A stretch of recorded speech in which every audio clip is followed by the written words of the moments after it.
Olá pessoal, tudo bem? Meu nome é Gabriel, sejam muito bem-vindos a mais um vídeo. Bom, nesse vídeo eu vou estar falando aqui um projeto meu que se chama Associações e Conclusões. Bom, esse projeto basicamente, para o nome de estudo, é um projeto onde eu pego um tema específico ou onde eu pego algo atual, algo que me interesse, um tema específico, como eu já disse, e eu faço associações, links sobre esse tema e no final eu tiro algumas conclusões do que eu aprendi, do que eu consegui passar para vocês acerca deste tema. E claro, eu tenho um acrônimo que é AIC. Então vamos lá para o primeiro capítulo de Associações e Conclusões, que é as queimadas e o Oeste. Então vamos lá. Eu lembro de um ano passado, por volta de setembro de 2020, eu assistindo o Band Cidade, que é um telejornal da Band para as cidades que tem, e eu estava assistindo o Band Cidade daqui de Salvador, que é onde eu moro. Eu lembro de dele falar uma reportagem que era mais ou menos assim, especificamente assim: incêndio de vegetação no município de Barra continua após uma semana. O telejornal falava de um incêndio que estava acontecendo em uma cidade de Barra, um incêndio que estava tomando uma grande proporção e que ele estava precisando de bombeiros, pessoas para tentar conter esse incêndio porque estava se alastrando de forma muito grande.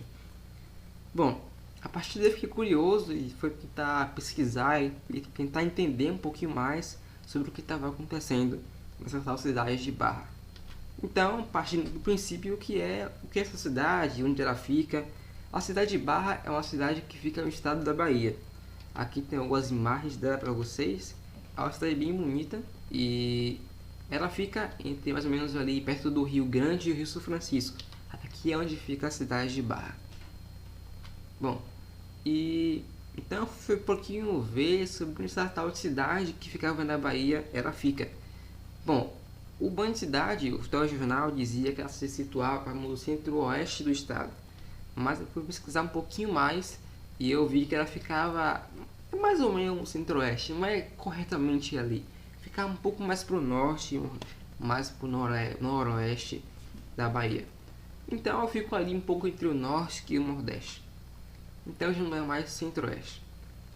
A partir daí eu comecei também a pegar outros jornais e sites de notícias que pudessem me dar outras referências acerca dessa cidade, também para eu entender melhor o que estava acontecendo nela. Então eu peguei sites como G1, CNN, Correios, A Tarde e diversos outros para entender melhor o que estava acontecendo na cidade de Barra.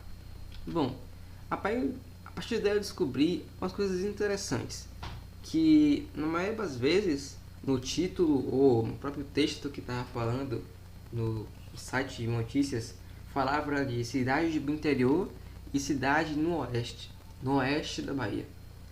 Então eu comecei a pensar um pouco sobre centro-oeste e oeste, né? Então coloquei aqui para vocês um mapa dos ventos para tentar entender melhor onde é que ela fica. Rosa dos Ventos, desculpa, onde é que ela fica. Então ela fica mais ou menos no noroeste da Bahia.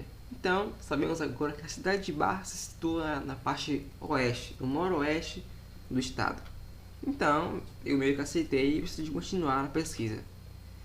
E eu decidi deixar um pouco de lado essa questão do oeste e me concentrar nas queimadas.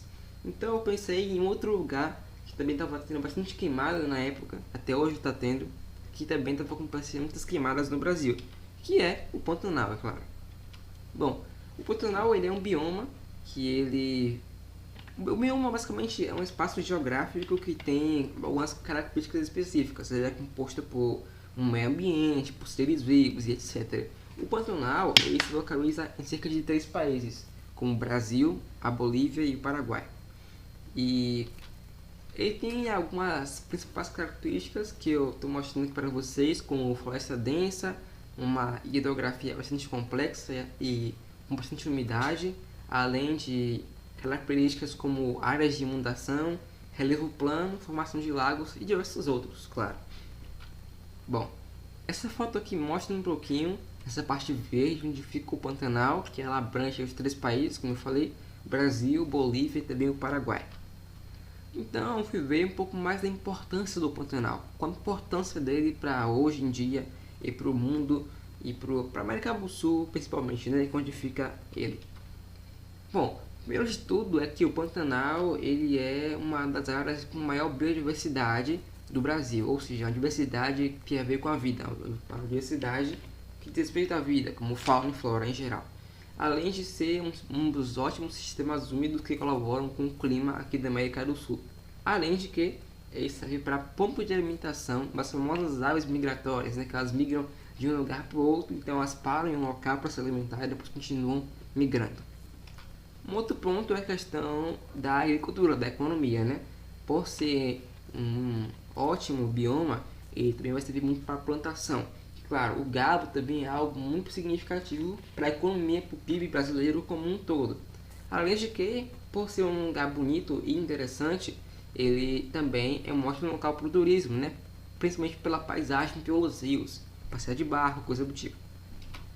Bom, então peguei alguns dados que diz respeito às queimadas do Pantanal e ao Pantanal em si. Segundo o INPE, que é o Instituto Nacional de Pesquisas Espaciais, as queimadas no Pantanal aumentaram cerca de 210% em 2020 comparado ao mesmo ano de 2019, comparado ao mesmo período do ano de 2019. Além de que, considerado o período de janeiro a setembro de 2019, foram registrados cerca de 4.660 focos de incêndio em 2020 e foram registrados, deixa eu me consertar melhor. Em 2019 foram registrados 4.660 e em 2020 foram registrados 15.000 focos. A gente tem aí o triplo de focos que teve em 2019. Além de que se aumentou muito mais os recordes de focos que ocorreu de incêndio nos últimos anos. Isso foi superado por apenas 7 meses de 2020. Então, vocês têm aqui uma completa alta número de focos de incêndio que estão ocorrendo aí no Pantanal. Esse infográfico do G1 mostra aí um pouquinho de alguns biomas brasileiros que tiveram um aumento nas queimadas entre julho de 2019 e julho de 2020. A gente vê aumento em biomas como Amazônia, Cerrado, Caatinga e outros, e também no Pantanal.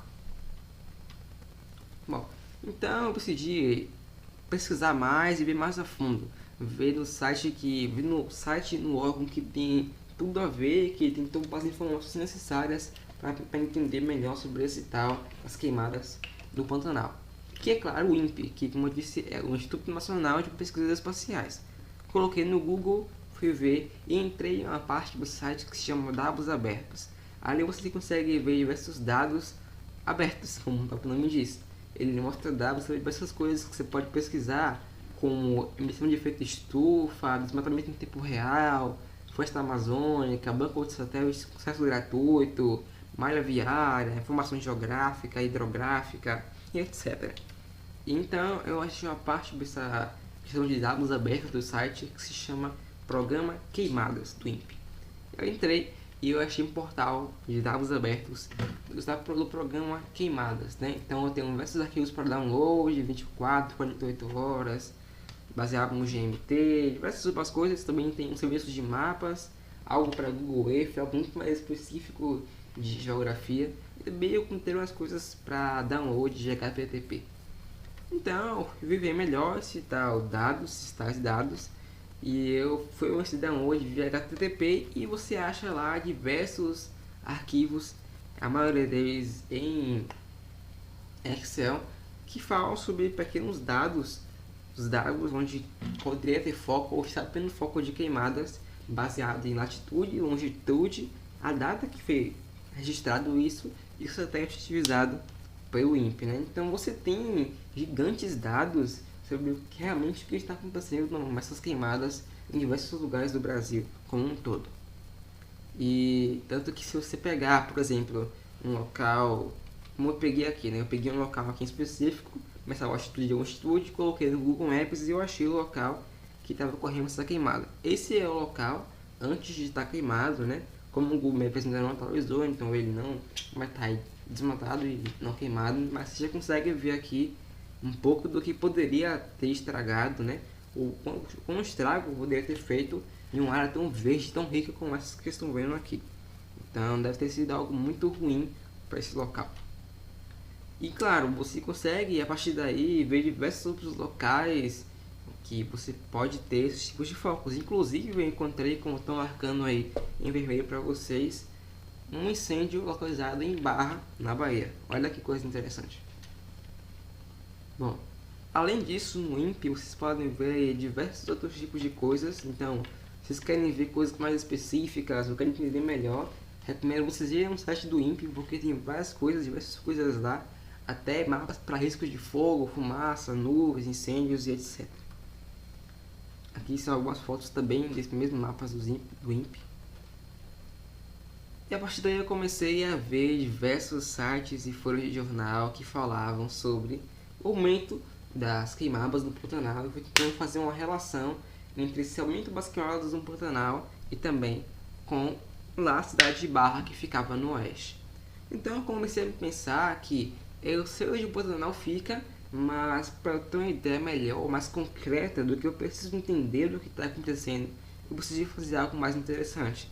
Eu peguei esse pequeno mapa que eu falei para vocês da localização do bioma Pantanal e eu peguei também esse outro mapa e consegui entender melhor onde ficava esse Pantanal. O Pantanal ele fica na região centro-oeste do Brasil, perto do sul do Mato Grosso, no noroeste do Mato Grosso do Sul. Então, a gente tem aqui mais uma referência para a cidade de Barra, no centro-oeste. Então eu comecei a juntar todas essas coisas que diz respeito ao Pantanal e a cidade de Barra e que diz respeito também ao oeste. E a partir daí eu comecei a pensar em uma pergunta que seria a chave base para tudo que eu iria fazer a partir da frente aqui agora. Como se podem originar as queimadas e qual a principal relação disso com a região oeste? Isso abriria ali a chave do que para entender o que estava acontecendo na cidade de Barra e também entender o que estava acontecendo no Pantanal hoje. Então eu comecei a pesquisar, primeiramente, como se poderiam originar as queimadas. Bom, então pessoal, seguindo aquela definição mais concreta do que seriam as queimadas seriam nada mais nada menos do que uma prática da agricultura, uma prática rural, que tem como principal objetivo limpar um terreno específico para posteriormente fazer um plantio naquele mesmo terreno. Além de que pode ser feito para apenas uma limpeza daquele terreno. Pegando aí também a etimologia da palavra, queimada vindo da língua queimada, e significa queima ou zona de fogo. Bom, então eu peguei algumas definições de como seria uma queimada na prática de uma pessoa que já viveu toda essa questão de rural, de queimada, essas coisas do interior. Então eu peguei algumas definições e vou estar passando aqui para vocês. Primeiramente, digamos que temos um produtor e ele tem uma área específica. E nessa área ele diz que ele vai querer separar essa pequena terreno que ele tem, ele quer separar uma área para plantio. Então ele vai delimitar a área específica para o plantio. Depois de delimitar essa área para o plantio, ele vai diminuir a vegetação, deixar uma vegetação bem rasteira, bem pequena, bem pequenazinha mesmo, para posteriormente colocar ali o fogo. Depois de delimitar essa área, ele vai fazer o que chamaria de tipo uma margem de segurança. Ele vai separar uma área ao redor dessa área já separada para plantio, para preservar o resto do terreno. Porque, digamos, se o fogo se alastrar e for longe demais, ultrapassar a área que ele queria para fazer aquela queimada, então com essa margem de segurança os homens vão ter tempo necessário para extinguir ali o fogo antes que ele se alastre para o resto do terreno. Então é algo mais de segurança mesmo. Depois disso, eles vão e desmatam completamente aquela área. Eles vão, juntam os homens e com aquela área desmatada ao redor, eles vão e colocam fogo na área que eles querem realmente ali queimar para depois ali fazer um plantio posteriormente. Então eles vão e colocam fogo. Posteriormente, depois de colocarem o fogo, eles se seguram para ver se o fogo já queimou toda a vegetação. Eles se asseguram para que o fogo não passe, né, para o resto do terreno. E depois eles apagam o fogo e tem ali o terreno pronto para eles plantarem ali o que eles quiserem posteriormente. Mas também é bom falar de que alguns produtores têm a falta de responsabilidade de não utilizar a margem de segurança. Porque se você não utiliza essa margem de segurança e você tem um terreno próximo demais, pode acabar posteriormente esse mesmo fogo se alastrando para outros lugares que ele mesmo nem quer. E é assim que um incêndio de grande proporção que em larga escala, que não é o que o promotor queria, obviamente. Também é importante ressaltar aqui algumas desvantagens das mesmas queimadas. São elas: a perda de controle provocando incêndios florestais maiores, como eu acabei de ressaltar, né?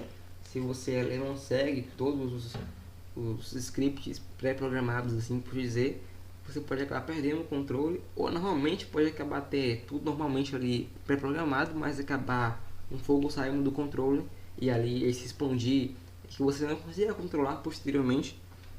Tem também a questão da diminuição da biodiversidade, a alteração no equilíbrio do ecossistema, a desertificação ambiental, né? O fogo ele queima, ele seca, né? Tem também a questão da emissão dos gases poluentes como o CO2, a piora da qualidade do ar e, claro, uma intensificação do efeito estufa e do aquecimento global. A partir daí, pessoal, a gente também como saber as origens das queimadas. As queimadas podem se originar de uma ação natural ou de uma ação humana. A ação humana, é claro, aquilo que eu falei anteriormente, que é algo, pode ser algo, uma prática rural, uma prática da agricultura, ou pode ser até mesmo algo normal, como alguém pegar e colocar fogo na vegetação, em algo específico, aquilo já é uma queimada baseada em uma ação humana. E temos também a ação natural, que pode ocorrer, por exemplo, por descargas elétricas, combustão instantânea, atrito com rochas, etc. Bom, então sabemos aqui a origem das queimadas, que pode ser por ação humana ou por ação natural. Então, qual é a relação disso com o centro-oeste? O centro-oeste também tem o símbolo de O, que pode ser chamado de ocidente ou poente. Ele é localizado à esquerda, como a gente se volta para o norte. O oeste é um dos pontos cardeais da roda dos ventos, né? Lembrando que a gente tem os pontos cardeais, colaterais e subcolaterais, sendo o oeste um dos pontos cardeais. E também é necessário lembrar que nosso país é dividido em 5 pontos, né? A gente tem o norte, o nordeste, o centro-oeste, o sudeste e o sul. Lembrando que o centro-oeste do nosso país é formado pelo Mato Grosso do Sul, Goiás e o Distrito Federal. E claro, se a gente colocar aqui as luzes ventos, a gente consegue dividir bem melhor aí, né? Não só em norte ou sul, em leste ou oeste, mas também, como a gente tem aqui no Brasil, o nordeste, o centro-oeste, o sudeste. Bom, então a gente sabe a origem das queimadas, que pode ser por ação humana, ação natural. A gente sabe o que é o centro-oeste, como ele é, mas também é necessário saber um pouco do clima do centro-oeste. Então, o clima do centro-oeste é formado por um verão úmido, onde a gente tem chuvas ali entre os meses de março a outubro. A gente tem um inverno com um clima muito seco e também com baixas temperaturas que variam entre 25 a 19 graus. Além de que, como a gente tem um clima seco, a gente pode também ter o que? Uma umidade relativa do ar muito baixa, que segundo alguns dados que eu peguei, podem cair aí até para 12% em alguns meses. Relembrando, na questão da umidade relativa do ar, que eu peguei aqui esse infográfico do clima-tempo, o recomendado aí do nível de umidade melhor é 60%, mas também pode subir para 70% ou 80%, onde a gente tem um ar muito úmido e a gente pode ter, claro, uma proliferação maior de fungos e bactérias. Ou como a gente tem um outro extremo, um extremo mais baixo, como 40%, 30%, 20%, a gente tem um ar muito seco e claro, produz aí um ressecamento maior de diversas coisas. Bom, nesses lugares que tem uma baixa umidade relativa do ar, são diversos cuidados que podem se tomar, desde evitar exercícios físicos, relembrar tensões e, claro, a questão da ingestão de líquidos. Bom, então fiquei me perguntando, qual seria a relação do ano de 2020 com as diversas queimadas no Pantanal e no Centro-Oeste como um todo? Não, segundo lembrar, a gente teve também a questão do período seco. Primeiro dado que eu peguei aqui para vocês é que entre outubro e março a região do Pantanal ela teve um volume de chuva 40% menor do que a média do mesmo período dos anos passados. Segundo a Embrapa, que é a empresa brasileira de pesquisa de agropecuária. Também temos a questão do nível de água do rio Paraguai, né, que é um dos principais rios do Pantanal, e ele está bem menor aí ao longo desses anos. Então a gente tem aí a questão de um período seco. A gente tem uma das maiores secas que nós temos na história, e um período seco, a gente tem um período seco, a gente tem uma facilidade de pegar fogo. Ventos. Sim, temos também a questão dos ventos. Os ventos, eles são extremamente favoráveis para o fogo se alastrar. O vento vai e afasta e reacende, pode reacender pequenos braseiros, pequenos resquícios, e também pode fazer com que o fogo se acelere mais por causa da questão do oxigênio. Então a gente tem aí a questão do período seco e dos ventos. Um outro problema, que é também um grande problema, é a questão da falta de conscientização, né? Muita gente às vezes de conscientização e colocam fogo em lugares completamente que não faz sentido colocar fogo, ou por exemplo colocam fogo em um tipo de menor cuidado de fazer uma margem de segurança ou de ter algum tipo de segurança. E claro, essa questão de usar o fogo como ferramenta de trabalho é muito comum entre os fazendeiros ribeirinhos daquela região. Então a gente tem a falta de conscientização dessas pessoas, e temos também o período seco e os ventos. Além da questão de que é algo muito dificultador para as pessoas, e isso é algo bom para o fogo se alastrar, que são as áreas de difícil acesso. O Pantanal, apesar de ser um bioma muito mais rasteiro, ele tem regiões que têm grandes relevos. Os relevos são bem deformados, assim por dizer, né? Então a gente tem diversas áreas que são montanhosas ou que são ruins, áreas de difícil acesso. Isso dificulta com que os brigadistas, os bombeiros e outros consigam chegar para esses locais para apagar chamas. Bom, como sabemos também, muitas vezes para chegar nesses locais precisamos chegar de aeronaves, de aviões ou também de barcos. Então a gente tem também algumas outras coisas, como uma questão do rio Paraguai estar a nível baixo e que dificulta a navegabilidade. A gente tem também a questão de que, mesmo com todas as áreas que têm estradas, muitas das áreas do Pantanal são áreas completamente de vegetação extensa. Então a gente tem a questão de que é difícil se deslocar com velocidade. E a gente tem também a questão de que algumas propriedades, ou cerca de 95%, cerca de 95% das propriedades do bioma Pantanal são propriedades privadas. Então a gente tem a falta de conscientização, as áreas de difícil acesso, os ventos e os períodos secos. Além de que isso dificulta, claro, os brigadistas de chegarem, deixando aí o fogo se alastrar bem tranquilamente. E claro, a famosa falta de liderança local e as medidas que são completamente desconkretizadas. Eu peguei um pouquinho uma página da BBC News Brasil, e ela fala também da questão da demora dos governos federais e estaduais de agirem, além de que as medidas que eles tomam não estão fazendo efeitos suficientes nos locais. Então a gente tem também aí o período seco, a gente tem ventos grandes, a gente tem falta de conscientização, áreas de difícil acesso, com brigadistas e bombeiros não conseguindo chegar nesses locais, e claro, medidas que não fazem efeito dos governantes. E claro, tudo isso contribui para um maior aquecimento global e um maior aumento do efeito estufa. Bom pessoal, sobre o efeito estufa também é muito simples, né? A gente tem ali os gases específicos do efeito estufa que ficam ali na atmosfera. A gente tem aí a luz solar, né? Os raios solares, eles vêm, se ultrapassam a atmosfera, chegam à Terra, e a parte deles é refletida pela Terra. Uma parte vai para o meio afora, né? Para o universo, para o espaço, e uma outra parte é retida por esses gases do efeito estufa. Depois que ela é retida, muitas vezes ela é refletida e ela bate de novo na Terra, gerando assim calor. Ela rete, né, esse calor, e ela, como ela reflete, ela começa a fazer tipo um efeito espelho, né?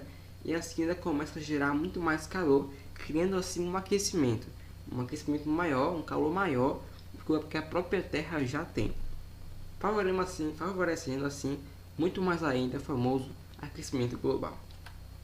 Então pessoal, essa é a relação das queimadas com a Ash. A gente tem aí produtores rurais, fazendeiros que não tomam segurança, não tomam medidas de segurança, né? não tem conscientização muitas vezes. A gente tem um período seco com ventos favoráveis.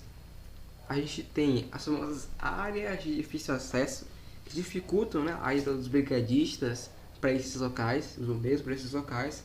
Além também da questão de que muitas vezes não tem bombeiros e brigadistas suficientes para o tamanho que o fogo se alastrou.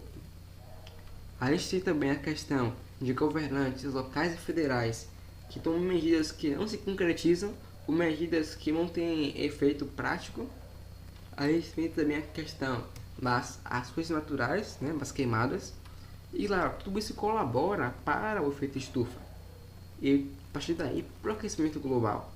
E se colabora com o aquecimento global, o próprio aquecimento global também colabora com essa questão das queimadas. Então é tudo quase que um ciclo, assim por dizer, né? Então, pessoal, essa é a relação das queimadas com a Oeste. Desde o início lá com o incêndio florestal em Barra, até nós irmos parar no Pantanal, no Centro-Oeste, no clima, e desvendando e descobrindo o que realmente está acontecendo. É muito bom, simples, que a gente tiver um tempinho fazer essas relações, essas associações, né, como está o nome desse projeto.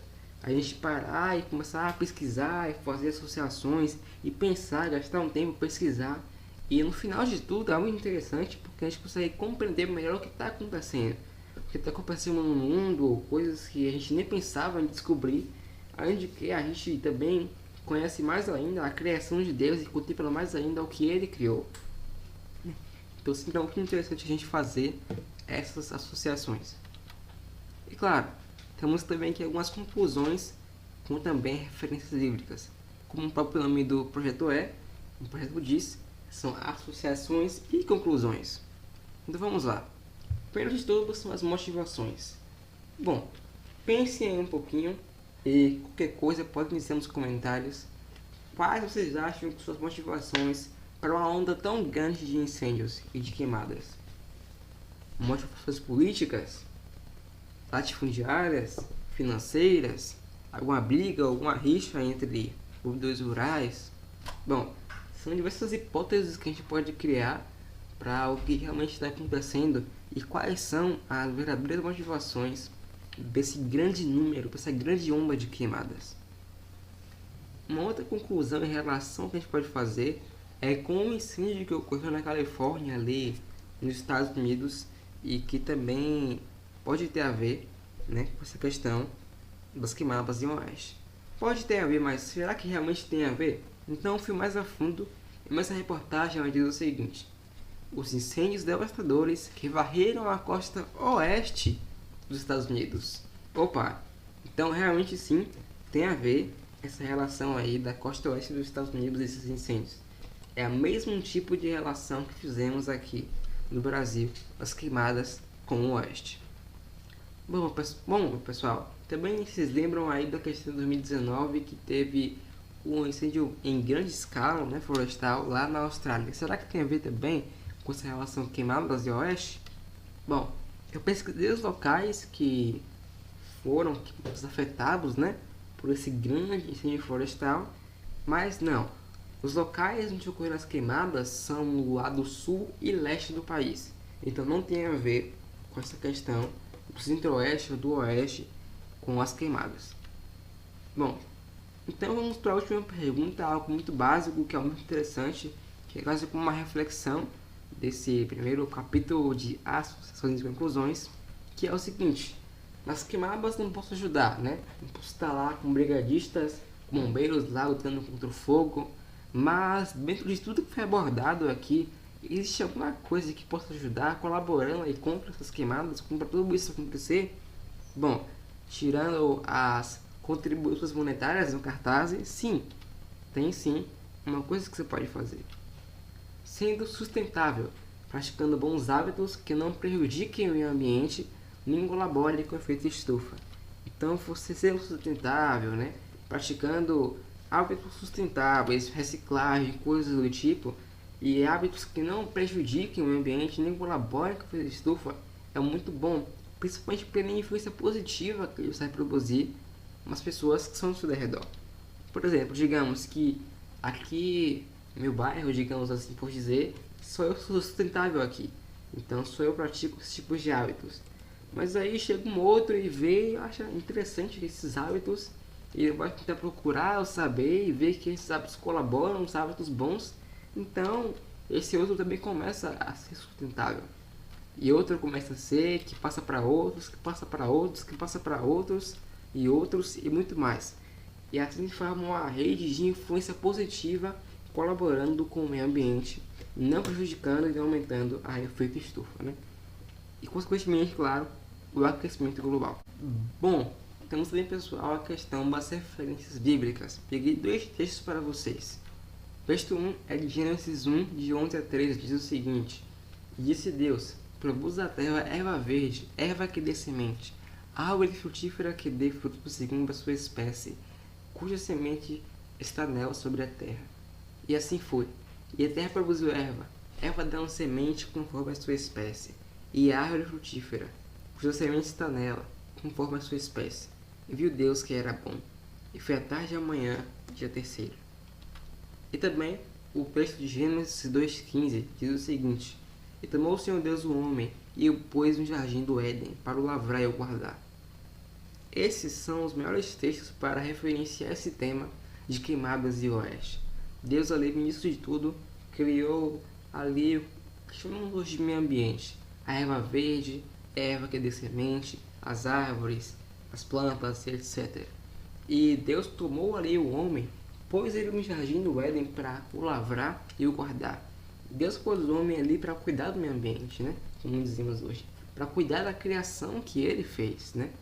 Então ali é um treinamento do Senhor ali para o homem cuidar desse meio ambiente, dessa criação que ele criou. Bom, pessoal, vou finalizar o vídeo por aqui. Muito obrigado por terem assistido. Não se esqueçam de se inscrever no canal e ativar o sininho das notificações para ficarem atentos quando sair vídeos novos. E claro, dúvidas, comentários, podem colocar aí embaixo nos comentários, me chamam seu feedback. Bom, finalizo por aqui. Muito obrigado por terem assistido. Espero que tenham entendido a reflexão. Esse tema tão importante, tão interessante, que são o meio ambiente, a preservação, as queimadas, o oeste. Muito obrigado e valeu.